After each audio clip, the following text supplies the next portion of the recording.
Edgin Davis and Holga Kilgore are a duo of thieves who have been imprisoned for the past 2 years. When they get out, however, they find one of their old colleagues to now be in a high power, one he's using for his own gain. Edgin and Holga must now band together a new team of druids and sorcerers to break into this new ruler's vault and retrieve what was stolen from them. This is Dungeons & Dragons: Honor Among Thieves.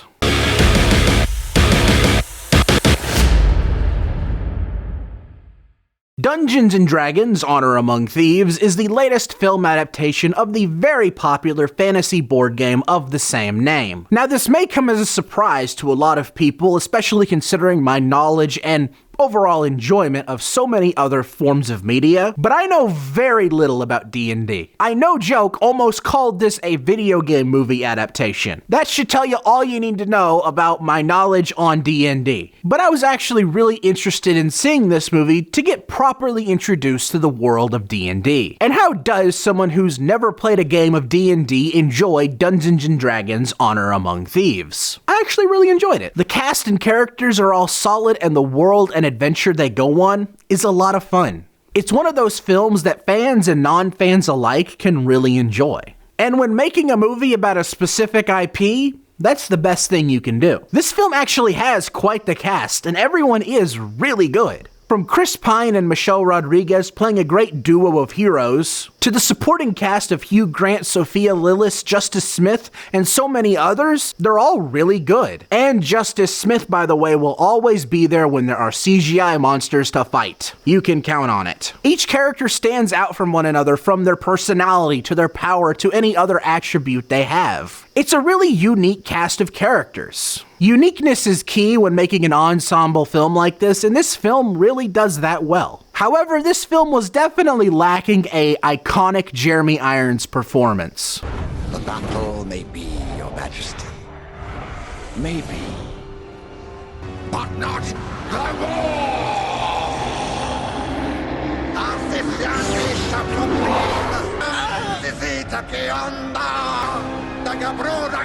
I have never seen that movie, and in fact, it's the only D&D related thing I know before this movie, but man, what a performance.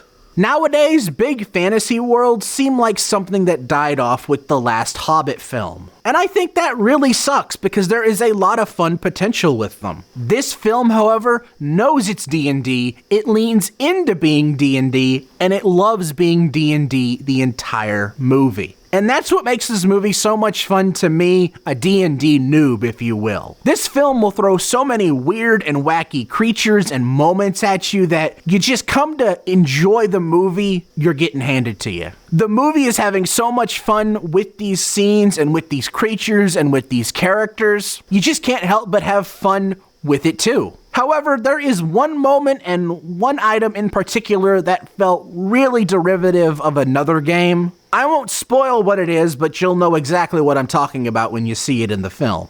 To the film's credit, however, they use this item extremely well, and it kind of makes me want to see a movie based off the game I feel like it's taken from. Now, this film is written and directed by the duo behind Game Night, and it's also co-written by the director of the Lego Batman movie, so you gotta expect this film to be pretty funny, and it definitely is. If you're the type of person that doesn't like quips in your movie, and you want your movie to be 100% serious all the time, well, I'm afraid this movie isn't for you, because this film can definitely get really goofy in the best of ways. Now, if you saw Scream 6 a few weeks ago, there's a good chance a clip from this movie played before it. And that clip kind of annoyed me, not because it was bad, but because it was so funny and something I would have loved to have seen in the movie. Luckily, that scene just keeps going, and it only just gets better. And in fact, I can say that for a lot of scenes in this movie. They embrace the D&D lore and world,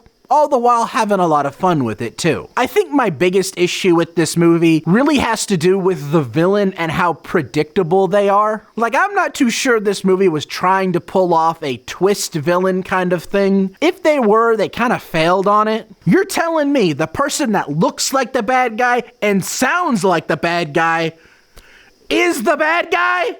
Now, it doesn't ruin the movie by any means, but it was definitely an interesting choice. Now, did this film make a D&D fan of me? Not necessarily. I'm not exactly looking to play the board game, but mainly because it's a board game, and I don't play those. Whenever someone asks me to play Monopoly, I run, because that just sounds awful. But if we're talking strictly on a movie basis, I would absolutely be there for a sequel. I love the cast and the characters, and the world and adventure they go on is a lot of fun. If you're a hardcore D&D fan, I can definitely see you adoring this movie, and even if you're someone like me who doesn't know much about it, there's still a lot of fun to be had with the film. I hope you all enjoyed this review, and if you did, please consider hitting that like button, and if you want to see more, hit that subscribe button and ring that bell to be notified when my next review drops. Oh, and by the way, check out the website. Until next time, I'm Quint Dunaway, hoping you will keep it cinematic.